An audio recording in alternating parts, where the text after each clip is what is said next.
আসলে একটু আপনার কাছে জানতে চাই যে আকাঙ্ক্ষা নিয়ে আমাদের ২৪শে গণঅভ্যুত্থান হলো এবং সেখানে ছাত্রদল বা ছাত্র শিবির শুধু নয়, একদম সবাই রাজপথে নেমে যেই স্বৈরাচারের বিরুদ্ধে আন্দোলন করেছে। এরপরে আমরা সম্প্রতি দেখছি সেই ছাত্ররাই যারা পুলিশের সামনে বুক পেতে দিয়েছে গুলির সামনে, সেই ছাত্ররা আমরা দেখছি এখন একে অন্যরা আবার সংঘর্ষে জড়াচ্ছে। বিভিন্ন ঢাকার আপনারা দেখছেন নিশ্চয়ই ৩-৪টি কলেজে সংঘর্ষ হলো, চট্টগ্রামে হলো, সেখানে আমরা ছাত্রদল বা ছাত্র শিবিরের মধ্যে সংঘর্ষ দেখেছি। মানে সেই আকাঙ্ক্ষা যেটি ছিল সেখান থেকে ছাত্ররা সরে আসলো নাকি? ছাত্রদল এবং ছাত্র শিবিরের মধ্যে সংঘর্ষ হয়েছে বিষয়টি এরকম না। আপনারা দেখেছেন এখানে একটা ললেসনেস এন্ড ডিসঅর্ডার ক্রিয়েট হয়েছে। দেখেন শুধুমাত্র আপনার এটার অনেকগুলো কারণ রয়েছে। এক নম্বর কারণ হচ্ছে গত একটা দীর্ঘ এই ফেসিবাদের যে দীর্ঘ ১.৫ যুগের বেশি সময় যে আমাদের শিক্ষা ব্যবস্থা ছিল, এই শিক্ষা ব্যবস্থার মধ্যে কিন্তু সেখানে যে মূল্যবোধের যে বিষয়টি ছিল সেটির একটি দীর্ঘ অনুপস্থিতি ছিল শিক্ষার্থীদের মধ্যে। দ্বিতীয়ত যে বিষয়টি ছিল একটা ললেসনেস এন্ড ডিসঅর্ডার ক্রিয়েট হয়েছে এই ফেসিবাদের পতনের পর।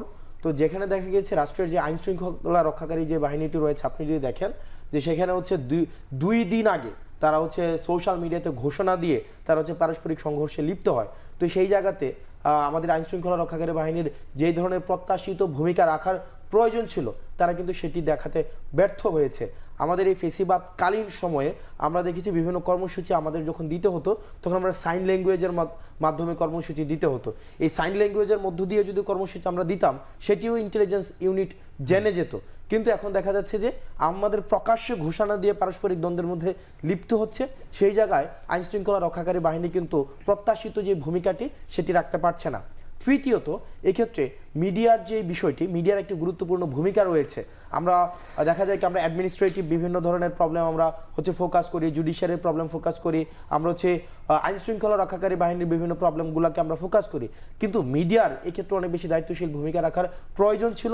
কিন্তু আমরা দেখতে পাচ্ছি যে ফেসিবাদ পরবর্তী সময়ে আমাদের মিডিয়ার কাছ থেকে যে ধরনের বস্তুনিষ্ঠ এবং ফ্যাকচুয়াল এবং প্র্যাগমেটিক যে ধরনের সংবাদ পরিবেশনার প্রয়োজন ছিল সেই জায়গাটিতে তাদের একটা অনুপস্থিতি আমরা দেখতে পাচ্ছি। যেমন আপনারা দেখবেন যে গত ১৬ বছরের যে নির্যাতন, নিপীড়ন, গুম, খুন, হত্যার যে ইতিহাস রয়েছে সেগুলোতে কিন্তু মিডিয়া সেভাবে ফোকাস না করে বরং এই কিছু দিনে, গত ১০০ দিনে বা হচ্ছে ২৪ পরবর্তী বাংলাদেশে খুব স্বাভাবিক এত বিপ্লবের পরে, এত বড় ধরনের একটা গণঅভ্যুত্থানের পরে স্বাভাবিকভাবেই পুরো সিস্টেমের মধ্যে এক ধরনের অ্যানোমালিস ক্রিয়েট হবে, এটা খুবই স্বাভাবিক।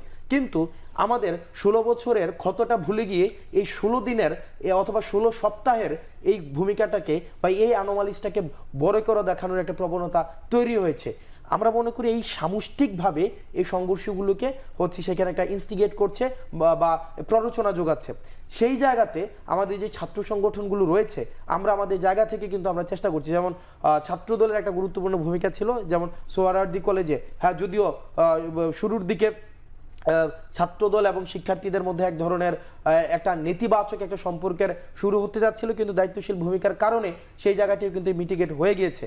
তো আমরা এই জায়গাতে বিষয়টি এমন না যে ছাত্র সংগঠনগুলোর অনৈক্যের কারণে এই ধরনের প্রবলেমগুলো হচ্ছে সৃষ্টি হচ্ছে।